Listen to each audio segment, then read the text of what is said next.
Amigos, o livro é Nosso Lar, psicografia de Francisco Cândido Xavier, edição da Federação Espírita Brasileira. Estamos numa sequência de estudo dos capítulos Américo Sucena e Orson Peter Carrara. Hoje nós estamos no episódio número 13, correspondente ao capítulo também número 13, no gabinete do ministro. Na sequência dos nossos estudos, que vimos realizando semanalmente e que estão sendo apresentados às terças-feiras, às 21h45. Nós vimos nos episódios anteriores, nos comentários e estudos dos capítulos que já estudamos, a permanência do espírito André Luiz até após ser socorrido por Clarencio e a sua gradativa adaptação à colônia espiritual Nosso Lar. Depois de algumas semanas e ele verificando em si mesmo as melhoras crescentes, ele sentiu uma necessidade de movimentação, de trabalho, de algo fazer de útil. Porque, afinal de contas, depois de todos esses anos de lutas, avivou-se novamente o sentimento, o interesse pelos afazeres, como normalmente acontece conosco no planeta. Por mais que descansemos no final de semana, por mais que tenhamos folgas, a própria mentalidade, a própria natureza intrínseca do ser vai pedindo, vai solicitando que nos exercitemos, que façamos alguma coisa que seja útil. E ele tinha consciência também que havia perdido oportunidades na Terra. E muitas vezes as suas ações, decisões, as suas escolhas assinalavam equívocos no caminho. E ele se recordava também dos 15 anos trabalhados na clínica como médico, mas sentia um certo vazio no coração. Américo Sucena, esta expressão, um certo vazio no coração, vai trazer aí algum raciocínio muito interessante para a nossa reflexão. Difícil, né? Porque como a lei de Deus está escrita na consciência, né? Tem hora que a consciência aperta, né? E está lá a lei dizendo que ele não fez como deveria ter feito, né? Há várias referências sobre lei do trabalho no Livro dos Espíritos, você lembra disso, né, Orson? Que alertam-nos quanto a isso. Inclusive, não basta não fazer o mal, é preciso fazer o bem, porque quando não fazemos o bem, o mal que decorre de não termos feito o bem também é mal. Então, esse é um alerta. É claro que o André, quando encarnado na Terra, ele não tinha notícias do Espiritismo ainda, conquanto o Espiritismo estivesse já no planeta. Mas aqui ele está sentindo esse tal do vazio no coração, que é o termo que ele usou para escrever o livro. Mas fica lá a consciência toda hora martelando. E aí, o que você fez? Porque não vão nos perguntar, como não perguntaram ao André na vida espiritual, qual é o diploma que ele tem, se ele fez MBA, se ele fez pós-graduação. Isso não tem o menor interesse para o Espírito Eterno. É claro que tem interesse para a pessoa se desenvolver, mas na vida espiritual eles não vão perguntar isso, porque qualquer pessoa que faz o bem, não importa o título, não importa a graduação profissional, qualquer pessoa que faça o bem é recebida em nosso lar com créditos. Américo, ele se sentia, como ele usou a expressão aqui do texto, de mãos atadas, impossibilitado de atacar o trabalho, porque ele estava ali cercado de enfermos, mas não era como antes, quando ele atendia como médico. Havia algo de diferente ali. Ele ouvia gemidos, ouvia dificuldade de todo tipo, mas ele não, apesar da possibilidade dele colaborar com os enfermeiros do socorro urgente ali, ele não seria lícito, ele se sentiria como alguém que estava passando por cima das funções, porque pareceu para ele, e esta é uma realidade, que o atendimento daqueles abnegados enfermeiros, daquelas pessoas que atendiam os necessitados, era muito diferente do atendimento, da experiência dele como médico, quando encarnado.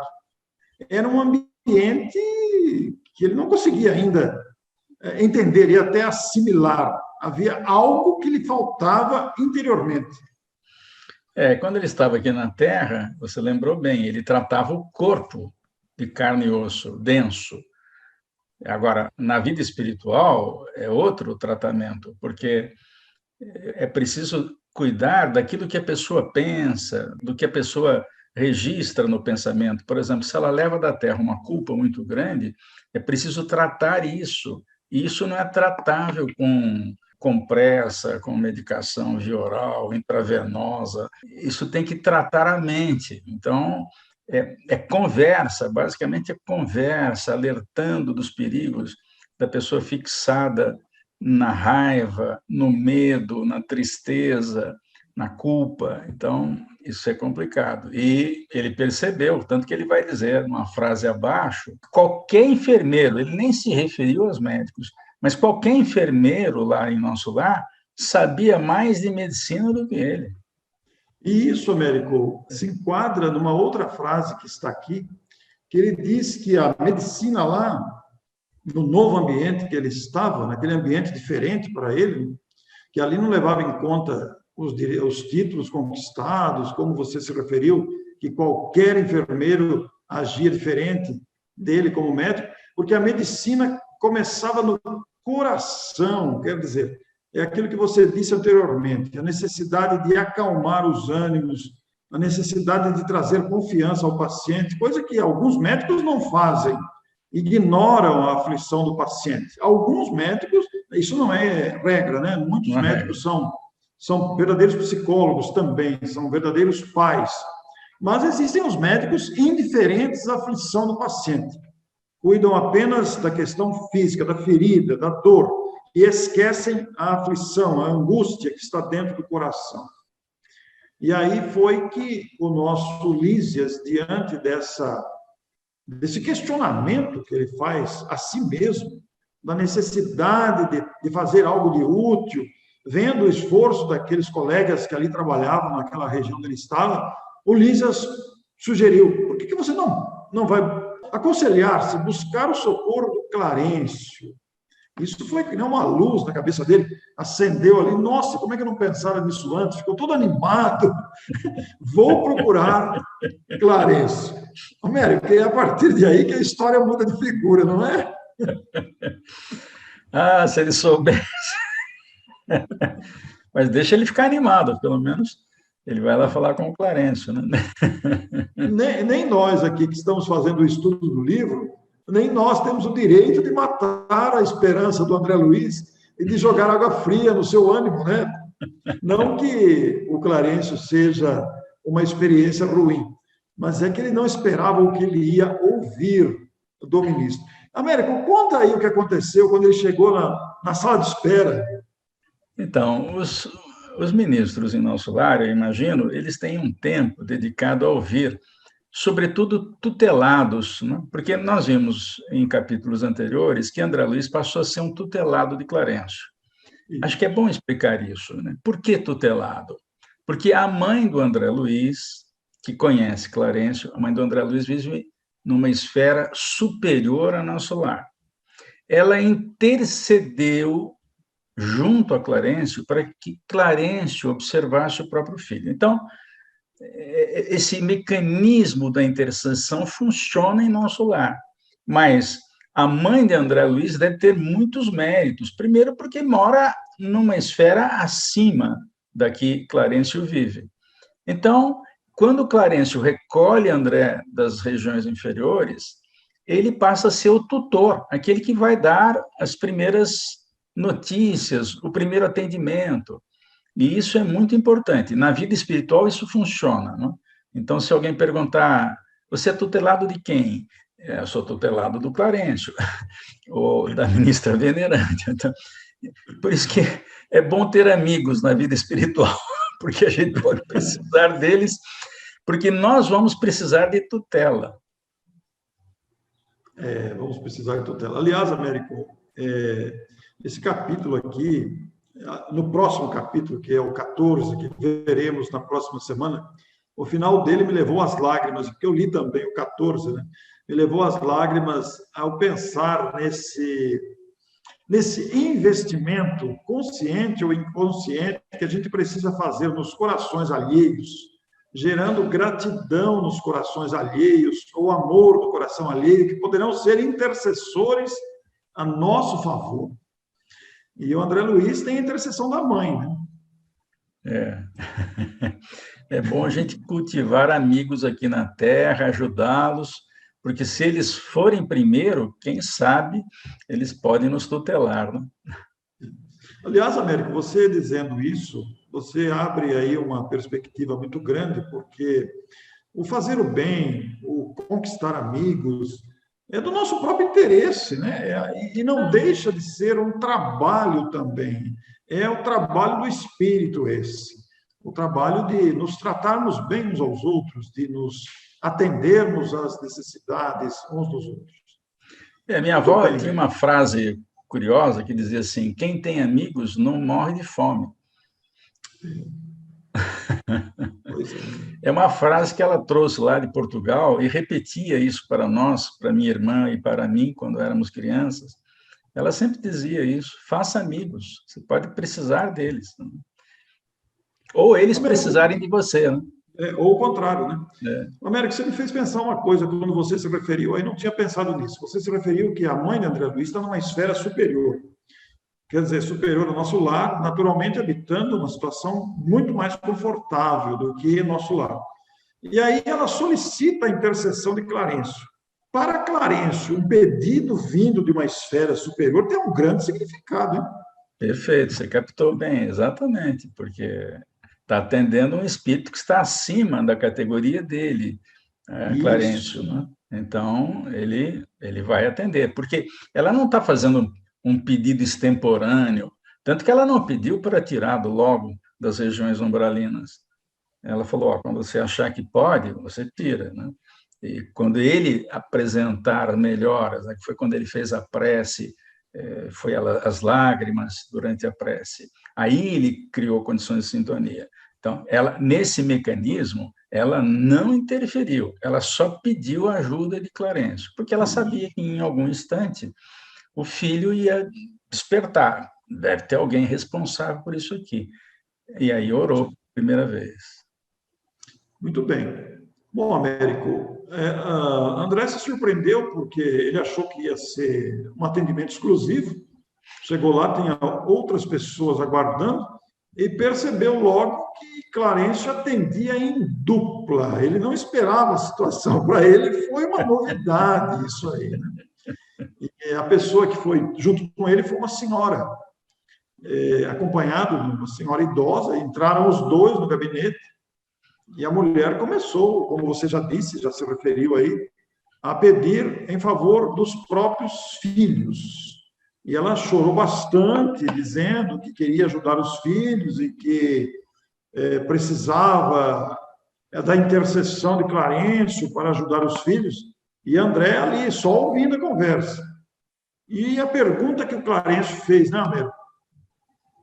Quantos bônus horas a senhora tem? É interessante falar sobre o bônus horas, é uma espécie de recompensa pelas horas trabalhadas. É isso mesmo, Américo? O livro fala sobre isso, é uma forma de pagamento. E uma coisa curiosa, vai haver um capítulo que fala bem melhor disso, não é? Mas a gente pode antecipar um pouco. Cada hora de serviço na vida espiritual tem um valor, e esse valor é conhecido como unidade monetária, um bônus hora, para uma hora. Então, quem trabalhar uma hora ganha um bônus hora, quem trabalhar duas ganha 2 bônus hora, e assim por diante, né? Então, essa é uma unidade para garantir que as pessoas tenham recursos para comprar coisas. A gente vai ver que lá em nosso lar é possível fazer isso. Por exemplo, há cursos que são pagos. Alguns devem ser gratuitos, mas outros, o pagamento não é que a pessoa precise desembolsar dinheiro, ela precisa ter créditos de serviço, isso é que é importante. Não é uma moeda corrente, como a gente compra coisas aqui. É que se não tiver uma certa quantia de bônus, significa que a pessoa não fez nada ou fez pouco. Então, ela não tem autorização para participar de alguns eventos, de alguns cursos, e até mesmo incursões a esferas superiores, se quiser conhecer, ou até planetas superiores. Isso também é possível. A gente percebe logo nesse raciocínio que a aquisição de uma grande quantidade de bônus horas vai exigir, portanto, uma grande quantidade de horas trabalhadas. E esse trabalho, como temos estudado aqui, é o trabalho de servir aos irmãos em dificuldades, daí os vários departamentos e instalações de nosso lar. E essa senhora está preocupada com os filhos, e ela quer, inclusive, estar junto deles, a interferência, quer voltar para estar junto deles, porque estão lá passando os seus perrengues. E o nosso Clarencio vai explicar a ela que o pai criou um serviço de cooperação. E quem não coopera, como é que vai desejar cooperar? Até por uma questão lógica, a pessoa não tem experiência de cooperação, não se dedicou ao serviço de auxílio. Como é que vai ter experiência, cabedal, vai ter conteúdo para prestar auxílio a outros que precisam aprender também? A gente ouve muito em reuniões mediúnicas, Orson, as mães que querem ficar perto dos filhos porque perceberam que aconteceu alguma coisa, passaram para o outro lado da vida e pedem encarecidamente para fazer isso. Mas a pessoa não tem noção, ela não vai ter o acesso direto, os filhos não vão poder enxergá-la quase sempre. É preciso aprender como fazer isso. Não há outra forma de aprender fazendo, ajudando outras criaturas. Porque enquanto a gente está ajudando os nossos, se eles se dão mal com a nossa ajuda, nós vamos ficar desesperados. Então, é preciso treinar a ajuda, fazendo coisas para os outros. Primeiro, aqueles que precisam pouco, depois, aqueles que têm mais exigências, maiores necessidades, que é para treinar mesmo. Você usou o termo correto. Sem treinamento, como é que ela vai ajudar? Não tem como. O mais interessante é que o texto destaca aqui que, para ajudar os outros, nós temos que ir nos revestindo gradativamente do espírito de humildade, porque você vai se aproximar de uma carência, de uma necessidade alheia. Para ajudar, você tem que chegar até o estado que a pessoa está para entender a problemática e oferecer ajuda. Então, é preciso humildade. Não adianta chegar lá dando ordem. Não adianta.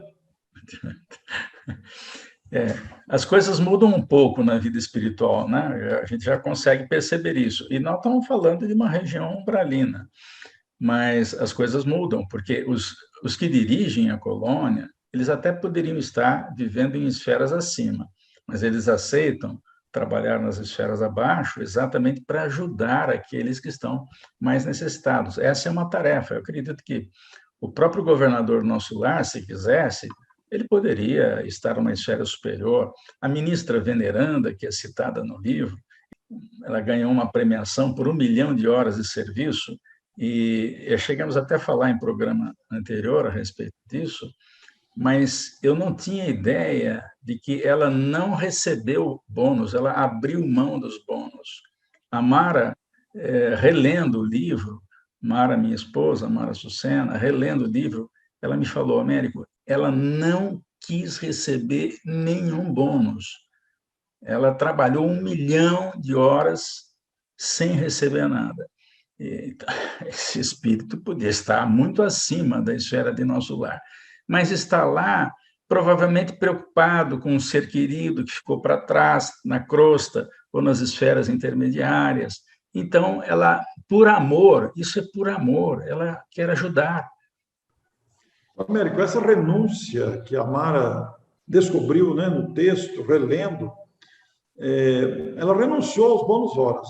Quer dizer, 1 milhão de horas é muita coisa. 1 milhão de horas muito dinheiro. Poderia ser milionária em nosso lar. Mas, embora ela tenha renunciado, isso só acresce a ela mais evolução. Ah, sim, sem dúvida. Tanto que fizeram uma verdadeira festa para ela. Aliás, isso vai ser dito à frente no livro, uma festa. Ela ficou toda constrangida, porque ela não quer isso. Mas é que os responsáveis até fazem isso para servir de exemplo para os outros. Isso. Ó, tá vendo? 1 milhão de horas sem receber nada. Você está recebendo, está querendo o quê? Você só tem 340 horas de serviço aí. Pois é, o Clarencio está trocando essas ideias com essa senhora aflita com o sofrimento dos filhos e pergunta quantas horas, quantos bônus ela tem, quanto bônus hora. E ela responde na sua simplicidade, 340 horas. É muito pouco, América. É muito pouco. E aí o Clarencio fala, é de se lamentar isso, né? Pois está aqui há mais de 6 anos e só ofereceu à colônia 340 horas de trabalho, 6 anos. Dá para fazer uma conta aí, né? Dá para fazer uma continha 6 aí. anos 6 anos vezes 365 dias por ano dá 2.190 dias.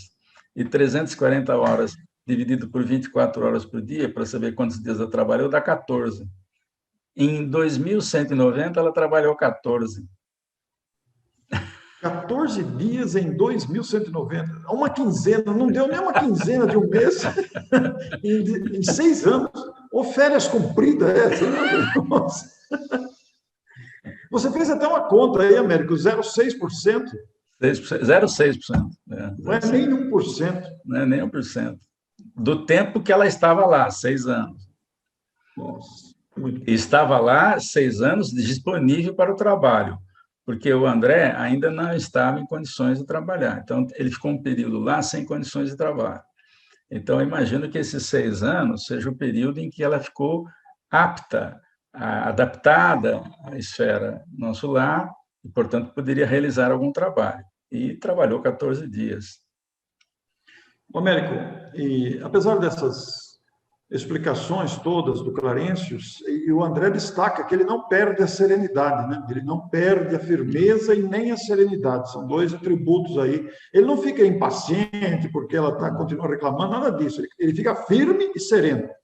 E aí começa a dizer para ela que nesses 6 anos ele ofereceu para ela várias oportunidades de serviço em diferentes ministérios e atuações. Ele relaciona isso no capítulo, vai dizer para ela que ele colocou entre os irmãos da suportação nas tarefas regeneradoras. E ela foi pior, né? E aquilo lá, pessoas imundas, palavrões, indecências, misérias, depois de referir-se às questões do serviço que ela considerou intolerável na turma da vigilância, uma luta contra entidades malfazejas. Aquilo lá não dá para aguentar. Quer dizer, a cada argumentação que ele dava, ela aumentava uma reclamação. O Américo, aqui me chama a atenção o seguinte, veja que interessante pensar nisso, dentro do nosso lar, entidades malfazejas, pessoas imundas, palavrões, indecências, miséria, quer dizer, as carências humanas presentes ainda na colônia espiritual do nosso lar. Porque é um plano onde essas criaturas conseguem chegar, quando muito, né? Então, elas apresentam as paixões humanas, né? Mas, para entrar em nosso lar, eles têm que ter uma característica que, mais à frente no livro, a gente vai entender que ela é básica. A pessoa, mesmo que tenha errado muito, cometido coisas que não são confessáveis, elas querem melhorar, porque esse é o principal critério de admissão na cidade, reconhecer os próprios erros e quer melhorar, fazendo trabalhos. Mas, particularmente, essa senhora, ela não está muito interessada. Eu acredito que, talvez, ela tenha ficado muito distante aqui na Terra de necessitados, porque nós que trabalhamos em centro espírita, nós sabemos que essa é uma atividade, qualquer centro espírita tem, né? Uma assistência social, desde que seja meia dúzia de famílias, ou 100, ou 200 famílias, não importa. O fato é que todos nós já fazemos um exercício, mas acho que ela não fez, porque ela não quis contato com essas pessoas com dificuldades. E isso é ponto para quem quer conseguir alguma coisa na vida espiritual. O fato delas estarem, essas entidades perturbadas, como também a referência aqui, entidades que precisam de enfermagem, etc., estão lá com as suas carências, com as suas paixões, mas foram entidades recolhidas por nosso lar. Ali estão amparadas pelos espíritos, né, que cuidam disso, almas que foram socorridas. Deram, como você disse, deram condições, manifestaram desejo de melhora, mas guardam dentro de si os vícios da reclamação, os vícios do palavreado vulgar e da agressividade, muitas vezes. E ela vai ele vai relacionando todas as providências para tentar ajudar. E ela não permaneceu, ela preferiu repousar, ela quis distância do trabalho. E aí ele vai dizer, né, que sem a cooperação é impossível atender com eficiência. E praticamente conclui: antes de amparar os que amamos, é indispensável estabelecer correntes de simpatia. Para ajudarmos alguém, precisamos de irmãos que se façam cooperadores, amigos protetores e servos dispostos a servir. São muito graves essas observações, Américo.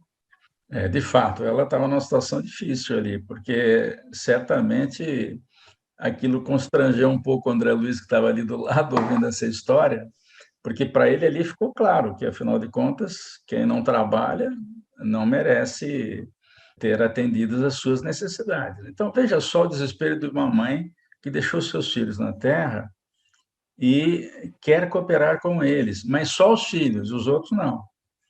A gente acha que é pai e mãe daqueles filhos só. Na realidade, perante o Criador, somos todos irmãos. Então, se a gente não aprende a cuidar do outro, qualquer que seja, a gente não vai ter condições de ajudar os queridos do coração que ficaram na Terra por causa desse mecanismo. O Clarence está dizendo aqui, isso é regra na vida espiritual. Quem não coopera não tem direito a cooperar, porque não sabe. E não tem a cooperação dos outros, porque como não estabeleceu ligações de simpatia, de empatia, a pessoa não tem amigos, não faz amigos, ela está distante disso. Por quê? Porque ela está focada só nos filhos dela. Esse é um alerta fantástico, né, Orson? Porque todos nós vamos para lá, e todos nós vamos deixar os nossos queridos aqui por algum tempo. E nós vamos querer cooperar com eles. Ora, então, se a gente não faz aqui já alguma coisa para outros, chega lá, nós vamos ter dificuldade. Você fez uma observação fundamental aí. A importância de fazer amigos, de cultivar esses relacionamentos de afetividade que geram gratidão e geram interesse mútuo de um ajudar o outro. Isso é muito importante, né? Você é um especialista nisso, hein? Você é um especialista nisso. O relacionamento humano é uma coisa fantástica, né? Eu adoro gente e, apesar de todas as minhas carências próprias, psicológicas, eu valorizo muito os amigos, penso que os amigos são um tesouro valiosíssimo para todos nós. E o melhor o que é mais gostoso é que não é por interesse, é espontâneo, isso que é bom, né? Não é interesse, mas é espontâneo. Então, nós temos muitos amigos aqui, América, que estão nos assistindo, que mantêm laços de afeto com nós dois e nós com eles. Quer dizer, isso é um tesouro que não se perde. Uma vez no plano espiritual, todos nós, onde que está o Américo? Onde que está o Orson? Vamos ajudá-los, vamos lá ver o que a gente pode fazer. Mas tem um episódio que aconteceu aqui em São Paulo, quando você esteve aqui conosco, ainda morando na outra casa, e nós fomos a uma Bienal do Livro. Então, fomos Mara, eu e você. Logo no primeiro corredor da Bienal, alguém te reconheceu de alguma cidade onde você foi fazer palestras e tal, começou aquele papo lá e tal. Demorou lá uns 15 minutos e tal. Depois continuamos a percorrer aquela rua das várias editoras, as exposições de livros e tal. Dali, mais alguém te reconheceu. Nossa, quanto tempo e tal. Foi mais um papinho de 15 minutos e tal. Chegou uma hora que você encontrava no corredor todo mundo, né? Então, nós combinamos com você o seguinte: Orson, vamos fazer o seguinte, nós vamos dar uma volta, eu e a Mara, nós quase não conhecemos ninguém aqui. Daqui umas 2 horas a gente para almoçar em tal lugar. Você lembra disso? Lembro disso, lembro. São coisas que ficam inesquecíveis, né, Américo? É inesquecível mesmo. É uma coisa bonita. Eu me sinto bem, né? Porque, felizmente, né? Claro. É claro que tem pessoas que não simpatizam conosco, tem pessoas que não gostam. É natural, é um processo natural isso. Mas, felizmente, os amigos são um grande tesouro na vida da gente. Eu me sinto muito feliz com esse relacionamento de amizade com muita gente, né? O que nos faz, o que se torna para nós uma fonte de alimentação emocional, psicológica, espiritual, né? Porque nos abastecemos dessas vibrações carinhosas e verdadeiras, né, Américo? Sem nenhum outro interesse, amizade pura, de retorno aos amigos que chegam ao nosso coração. Aliás, eu aproveito o momento aqui para agradecer esses amigos em toda parte, porque isso nos faz imenso bem, e eu me torno devedor desses amigos diante dos afetos que recebemos com tanta naturalidade. E o conforto nosso é que nem Jesus teve unanimidade, né? Então, tem gente que não gosta da gente, vai fazer o quê, né? É normal, né? Normal, natural. Eu costumo dizer, Américo, isso é até para brincar um pouco, né? Eu costumo dizer que ninguém é obrigado a gostar da gente. Claro que não. Mas quem não gosta da gente não sabe o que está perdendo, né?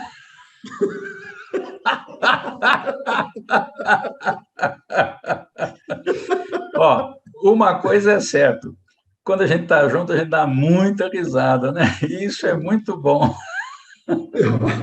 Eu conto para os amigos que depois da gravação a gente cai na gargalhada aqui.